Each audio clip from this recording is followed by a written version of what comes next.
তো শুভ সকাল বন্ধুরা, আশা করি তোমরা খুব ভালো আছো আর আমরাও ভালো আছি। আর দেখো যে আমি মানে রুমের মধ্যে ঝাড়ু নিয়ে চলেও এসেছি, কেননা জানলাগুলো এত ধুলো কি বলবো তোমাদের। ডেলি কাজ ঝাড়া হচ্ছে, তাও ধুলো কোথা থেকে ধুলো চলে আসছে রুমের ভেতরে। তো আর কি করা যায়, ধুলো তো হবেই। একদিন পর পর ঝাড়ছি তাও এত ধুলো যাচ্ছে না বাড়ির মধ্যে। আমাদের বাড়িতে অবশ্য ছোট ছোট ছেলেগুলো অনেক আসে খেলাধুলা করতে, তোমরা দেখেছো অবশ্যই। আর চারিপাশটা আমিও ভালো করে ঝেড়ে নিচ্ছি। আর একটা দুটো কাপড়ও আমার এই বাড়ির ঘরে মানে অগোছালো পড়ে আছে, তাই আমি গুছিয়ে নিচ্ছি। না গোছালে দেখতেও একটা খারাপ লাগে, নিজেকে ভালোও লাগে না ওই ঘর যেতে অগোছালো থাকে। তো দেখো আমি ভালোভাবে গুছিয়ে নিচ্ছি, চাদরটা একটু হাতে করে হালকা করে ঝেড়ে নিলাম। তারপরে এ পাশ ওর পাশ ভালোভাবে মানে ঝাড়ু দিয়ে তারপরে আমি আমাদের রুমটাতে এলাম, যেটাই আমরা মানে ঘুমাই। তা আমি সকাল করে উঠে গেছিলাম, তোমাদের দাদাভাই ওঠেনি, একটু দেরিতে উঠেছে, তার জন্য এখন আমি গুছিয়ে নিচ্ছি ব্ল্যাঙ্কেট। আর দেখো একটু পাতলা আছে ব্ল্যাঙ্কেট, দুটো ব্ল্যাঙ্কেট আছে পায়ের তলে রাখি।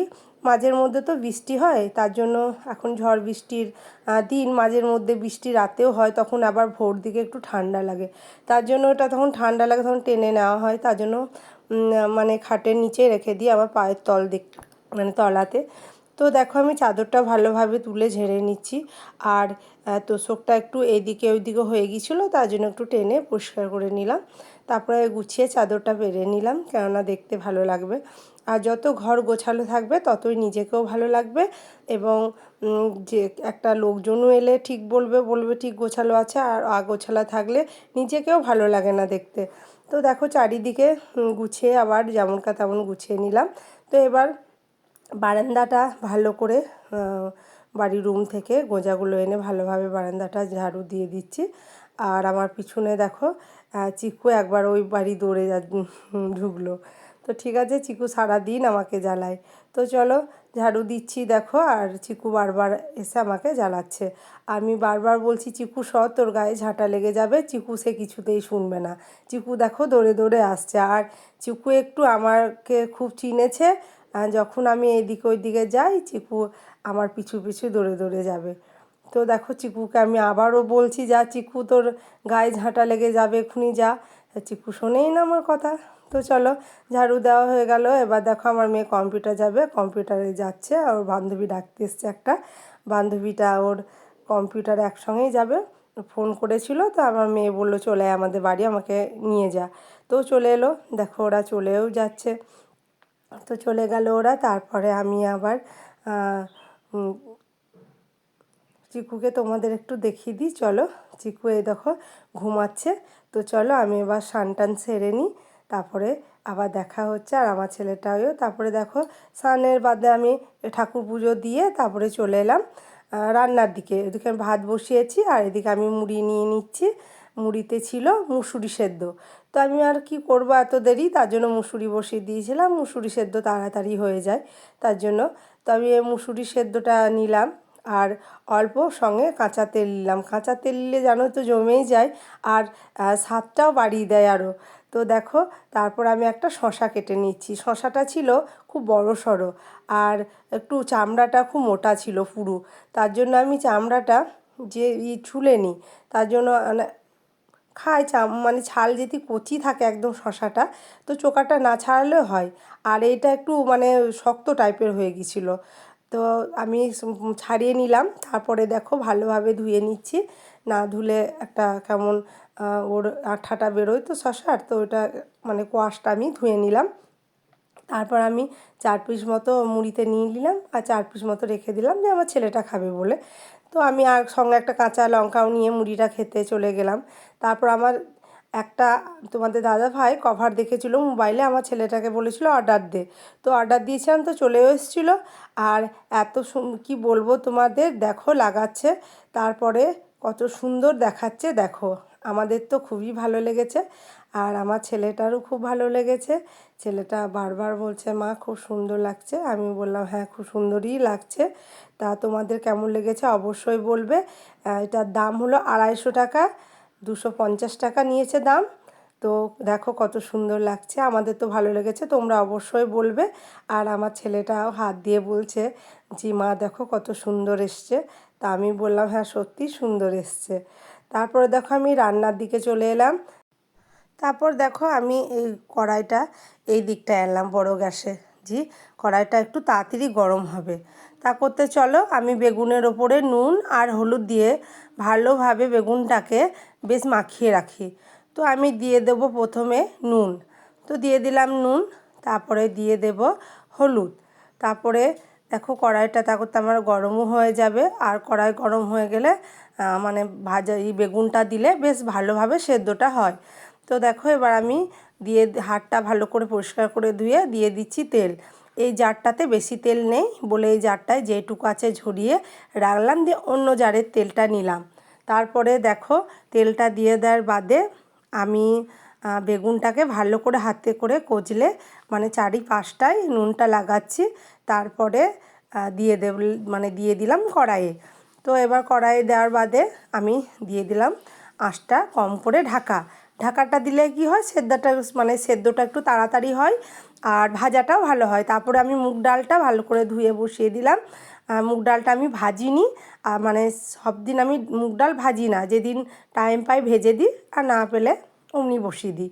তো দেখো তারপরে একটু আমি লাল মানে লঙ্কার গুঁড়ো দিলাম, দিয়ে ঢাকা দিয়ে দিলাম। তো বেগুন ভাজা হয়ে এসছে, এবার আমি বেগুন ভাজাটা তুলে নেব।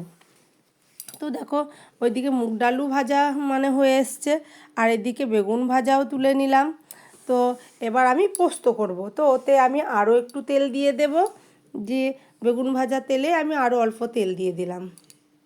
তাহলে তেল দেওয়ার বাদে দিয়ে দিলাম কালো জিরের বাদে দিয়ে দিলাম একটা শুকনো লঙ্কা 2 টুকরো করে, তারপরে দিয়ে দিলাম 2টো কাঁচা লঙ্কাও 2 টুকরো, তারপরে দিয়ে দিচ্ছি ঝিঙেটা তো এমন জাতীয় মানে জল বেরোয় কেমন একদম জল বেরিয়ে একটু পাড়া হয়ে যাবে এমন জল টাইপের ঝিঙে। তো আমি মানে লাউ টাইপের ঝিঙেটা, মানে এমন জল বেরোয় যে আর জল দেওয়ার দরকারই নেই। তো দেখো আমি ভালোভাবে নেড়ে চেড়ে এবার দিয়ে দেবো নুনটা দেওয়ার বাদে দিয়ে দেবো ঢাকা। তো ঢাকা দেওয়ার বাদে মানে সেদ্ধটা ভালোভাবে ঢাকা দিয়ে দিলে, তো আমরা তো ঢাকা দিই মানে ঢাকা দিলে ভালো মনে হয় যে সেদ্ধটা বেশি ভালো হয়। তো ঢাকা দিয়ে দিলাম, তারপরে দেখো আমি আবার একটু নেড়ে চেড়ে ঢাকা খুলে নেড়ে চেড়ে নিলাম, নাড়াচাড়ার বাদে দেখলাম যে সেদ্ধটা হয়েছে কি না।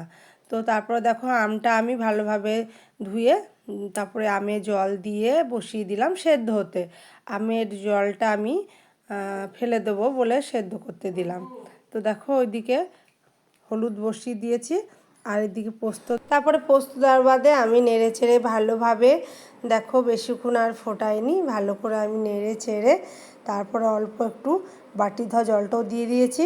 তারপরে ওইদিকে হলুদ দিয়েছিলাম বলে একটু নেড়ে চেড়ে দিলাম, একটু নাড়া হয়ে গেল। তারপরে দেখো আমি পোস্তটা একটা বাটিতে ঢেলে নেব। একটা কাজে মানে তার আগে আমি কি করলাম, একটা হাতেতে তেল নিয়ে তাতে আমি জিরে দিলাম, অল্প জিরে, একটা কাঁচা লঙ্কা 2 টুকরো একটা শুকনো লঙ্কা 2 টুকরো করে, তারপর আমি ওটা ভাজছি। তারপরে ভাজার বাদে ডালটা আমি ছুঁকে নিলাম। ডালটা ছুঁকে নেওয়ার বাদে দেখো পোস্ত আবার হয়ে গেছে, তার জন্য আমি পোস্তটা কী করব ঢেলে নিচ্ছি, যে কড়াই এখন আমি আবার আমের চাটনি বানাবো তার জন্য। তো কড়াইটা আমি ধুয়ে নিচ্ছি ভালোভাবে, কারণ পোস্ত লেগে থাকলে আবার কড়াই পুড়ে যাবে তাড়াতাড়ি গ্যাসে বসালে। তার জন্য আমি কি করলাম, আমটা দেখো সেদ্ধ হয়ে গেছে, আমি আমটা এই একটা ফুটো ঝুড়িতে ঢেলে নিলাম, যেন না জলটা ভালো করে মানে ঝরে যায়। তো দেখো জল ঝরেও গেছে, আমি কড়াই বসিয়েও দিলাম, কড়াইটা একটু মুছে নিলাম যেন তাড়াতাড়ি শুকিয়ে যায়। আর তেল দিলাম, তেল দেওয়ার বাদে আমি অল্প কালো জিরে দিলাম, একটা শুকনো লঙ্কা 2 টুকরো করে দিলাম। তারপরে আমি আমটা দিয়ে দিলাম, আমটা দেওয়ার বাদে দেখো ভালোভাবে নেড়ে নিচ্ছি, নেড়ে নেওয়ার বাদে আমি চিনি দিয়ে দিলাম। চিনিটা দেখো দেওয়ার বাদে আমি নেড়ে চেড়ে ভালোভাবে যেন চিনিটা ভালোভাবে গলে যায়। তো একটু ঢাকা দেওয়ার পরে দেখো আমি অল্প নুন দিয়ে দিলাম, একদম সামান্য পরিমাণে, সামান্য পরিমাণে নুন দিলে স্বাদ আসে। তো একটু জল দিলাম সামান্য চিনি গলার জন্য। তো আমার আমের চাটনি হয়ে গেল, তার জন্য আমি ঢেলেও নিয়েছি। আর কত সুন্দর কালারটা এসছে দেখো। তো দেখো সন্ধেবেলায় আমি ঘুম থেকে উঠে ভাত খাওয়ার বাদে উঠে একটু ভাত খেয়ে শুয়েছিলাম, তারপরে উঠে একটু বাজার যাচ্ছি, বাজারে আমার একটু কাজ আছে তার জন্য।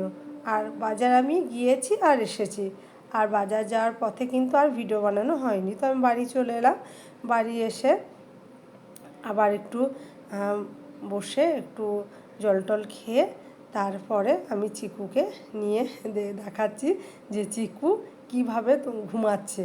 তো তোমাদের দেখাচ্ছি চিকু গলাটা দেখো, আমরা কত হাসাহাসি করলাম যে ও কীভাবে ঘুমাচ্ছে, আর যখন বলছিলাম ও নাড়াচাড়া করছিল। তো ব্লগটা আর বাড়াচ্ছি না, দেখা হচ্ছে নতুন ব্লগে।